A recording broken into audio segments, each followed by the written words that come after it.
13 knockouts and 13 wins.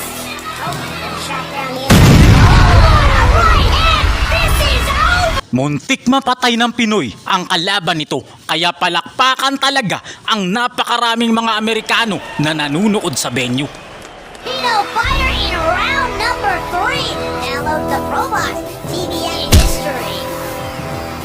The Young Bucks came out. Napapalakpak sa paghanga si Fat Joe, isang sikat na American rapper, at ang mga Amerikano na nanunood sa venue. Pati si Edgar Berlanga ng Super Middleweight Division ay napahanga talaga sa galing ng ating bida. Lalo na si Canelo Alvarez na kinilabutan pa sa kanya. 13 wins lahat sa pamamagitan ng KO. Yan na ang bagong record ng ating pambato. Siya na ngayon ang pinakamahusay na boksingerong Pilipino. Ito ang napakatangkad na Brazilian knockout artist sa Super Middleweight Division na si Lucas de Abrio ay 3 round lang ang tinagal sa ating pambato. Ito ang laban ni Abrio kung saan napuruhan niya talaga ng gusto ang bato-batong Aprikano na nakalaban nito. Cresce. Funciona, a próxima luta é muito perigoso.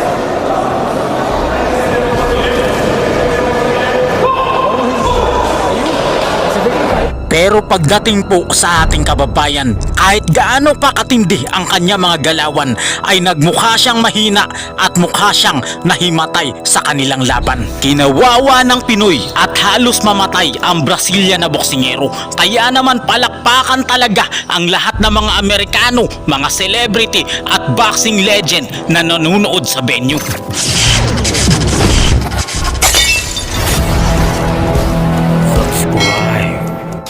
Grabe ang pagsisigaw-sigaw, hindi makapaniwala at kinilabutan talaga si Canelo Alvarez sa galawan ng isang Pinoy na pinakamalakas sa middleweight division. May isang napakatinding Pinoy na boksingero na lahat ng kalaban ay tinapos sa pamamagitan ng KO. 12 wins with 12 knockout na walang talo, 100% knockout power ratio. At ang pinakamatindi sa lahat, hanggang round 3 lang talaga ang inabot ng mga kalaban nito. Sa kabilang banda, ang huling nakalaban niya ay ang superstar ng bansang United Kingdom. Napakalaki, napakalakas at walang kinatatakutan. Siya ang former bare knuckle champion ng bansang United Kingdom. Pero round 2 lang pala ang itaat sa napakatindi na ginawa nitong TKO na panalo. At sa pinakahuli niyang laban sa bansang Amerika ay natulala at napahanga niya talaga si Edgar Berlanga, ang isa sa pinakamagaling na boksingero sa middleweight division. Si Weljan Sandag Mindoro o mas kilala bilang Weljan Mindoro ay ang ipinagmamalaking boksingero ng bayan ng Dumingat, lalawigan ng Zamboanga del Sur. Pinabagsak niya sa ibabaw ng ring. Wala rin na isang nakaligtas na boksingero sa kamao ng halimaw nating pambatong ito. Bata pa lamang kasi ay hinubog na siya para maging isang napakatigas na boksingero. Walang humpay sa pagtatrabaho at kakaensayo, at sa kanyang amateur career sa pagiging isang boksingero, gumapang talaga lahat ng nakalaban nito, kaya naging kampiyon agad siya at nakitaan ng talento. Hanggang mapadpad ang ating bida sa Bacoor, Cavite, at dito na siya namalagi. Bitbit ang kanyang pangarap na maging world champion at tuluyan sa buhay ay magwawagi. Araw ng Huwebes, January 12 taong 2023 sa Sablayan Astrodome, Occidental Mindoro, dahil sa sunod-sunod na panalo sa pamamagitan ng KO ng ating pambato na si Weljan Mindoro, ay pinalaban siya sa pinakahalimaw daw na boksingero ng bansang Indonesia. Si Willem Rek ay mas malakas pa daw kay Sturt na may 22 na panalo sa kartada nito. Kaya heavy underdog po dito ang ating pambato. Pero ang veterano at halimaw daw na boksingero ng bansang Indonesia ay 3 round lang ang itinagal sa ating bida. Sa round number 1, napakalaki at oversized talaga ang kalaban. Pero ganito talaga ang mga katawan sa mas mataas na middleweight division na timbangan. Matangkad si Mindoro pero mas malapad po ang kanyang kalaban.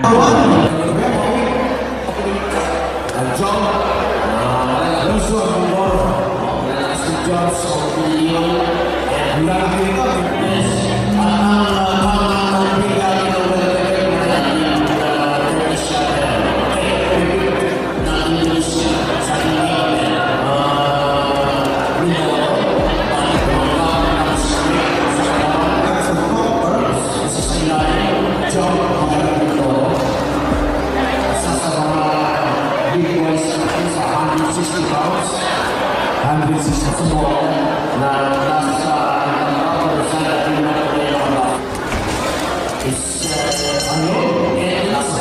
Round number 2, tansyado na ni Kabayan ang kilos at galaw ng kalaban. Ginamit niya ang timing at distansya para madali itong matamaan. Kaya bugbog sarado dito ang kalaban ni Kabayan.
Sa round number 3, dahil sa matitinding kamao na sinalo ng kalaban, ay bigla itong bumagal, hiningal at nanghina sa laban. Kaya dito na siya tinapos ng ating kababayan. ang biniliwan ng ito, kung sayang talaga, balik ang sila, bulsa, dito naman nakatakas, ang Indonesian, at ang Korea.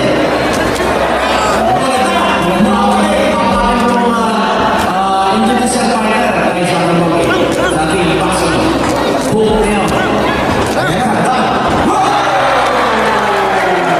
Sa sobrang tindi ng mga kamao ni Mindoro ay halos mapatay niya ang kalabang boksingero. Nahirapan na itong tumayo at diniklarang panalo ang ating pambato. Araw ng Biyernes, July 28 taong 2023, sa bayan ng Rizal, lalawigan ng Laguna ay muling napalaban ang ating bida. Makakalaban niya rito ang pambato ng Japan na si Mao Tameda. Pero tulad ng sinapit ng mga naunang boksingero, round number 1 lang din ang itatagal nito sa ating pambato. Round number 1, agresibo ang Hapon na boksingero pero hindi talaga niya kinaya ang lakas ng ating pambato. 2 beses siyang pinabagsak ni Weljan Mindoro.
Dahil sa mga impresibong panalong ito ay kinuha na siya ng MP promotion at lumipad na ang ating bida papunta sa bansang Amerika at dito siya sinanay ng gusto ng mga Amerikano para maging isang perpektong halimaw na boksingero. Nito lang araw ng Miyerkules, July 10 taong 2024 sa Plant City, Florida, bansang Amerika sa Pro Box TV event ay lumaban ng ating bida. Makakalaga at kinalabutan ng mga Amerikano dahil sa napakatinding ginawa ng ating pambato. Nito lang araw ng Sabado, November 9 taong 2024 sa Osceola Heritage Park, Florida, United States of America ay muling dumayo ang ating bida. Makakalaban niya rito ang matangkad na Brazilian knockout artist na si Lucas Diabrio, pero katulad ng mga naunang boksingero na nakalaban ng ating pambato, 3 round lang din ang itinagal nito sa ating boksingero. Sa round number 1 nakikipagsabayan pa dito ang Brazilian na kalaban, pero kahit na matangkad dito ay unti-unti na siyang na-overpower ng ating kababayan. He does take punches pretty well, even from big punches. So now we're talking about this off-air. Maduro kind of reminds us of Lester Martinez. Stock, he's built like a you-know-what house. He can hit. Yeah, a little more. Very, very similar in terms of his style. He bang you, beat you up. Can be lured into, making those mistakes because he's too trigger happy. He kind of work his way through this. Maybe this thing can get at him. Overall, 120 amateur fights at a good level in Brazil. Another Fight Box TV. Rare in reach and amateur pedigree, like you said, Chan, to find just in that fight. A tough dude, British guy, pretty basic. It makes him fun, but yeah, it also makes him very close. Fighter from Brazil, still in it. Sa pagpasok ng round number 2, pagdaan ng maladiwatang ringer ay biglang nag-init ang dugo ng ating boksingero at napabagsak niya dito ng 2 beses ang kalabang Brasiliano. To his face. Yeah, he used his face fighting at distance. Smith alongside Chris Altieri, Paulie Malignaggi. Mandoro's going wild with some power shots. Yeah, but he's smothering a lot of his work there. And honestly, get rid of him. One of the difficulties in combat sports. Pacquiao was actually, victim of some head clashes. Just finished his era. Albion. Chris, Pacquiao by Mandoro. I feel like Manny Pacquiao. So yes, I agree. You see a lot of guys mimicking that style. Getting over those skis quite a bit. Good right hand. Yeah. Stuck. Oh, that lead hand.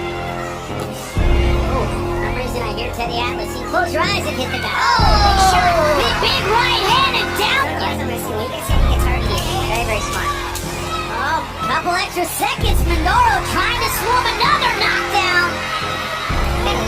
Na-save by the bell pa ang kalaban, pero halatang halata dito na di na niya kayang lumaban. By the bell in round number 2. Anymore. That looked like a brain whose brain was not. Sa round number 3, dito natatapusin ng ating boksingero ang paghihirap ng kalaban nito. Isang napakatinding brutal knockout na pagkatalo ang sasapitin ng Brazilian na boksingero. Shot there on the inside. Oh, right hand. This is over. Wow. Natulala talaga si Edgar Berlanga, kinilabutan si Canelo at palakpakan ang lahat ng mga Amerikano nang masaksihan ng lakas ni Weljan Mindoro na balang araw ay magiging world champion na natin ito. Mahalin mo ang iyong kapwa katulad ng pagmamahal mo sa iyong sarili at mahalin mo ang Diyos ng higit sa iyong sarili. God bless everyone. Bye-bye.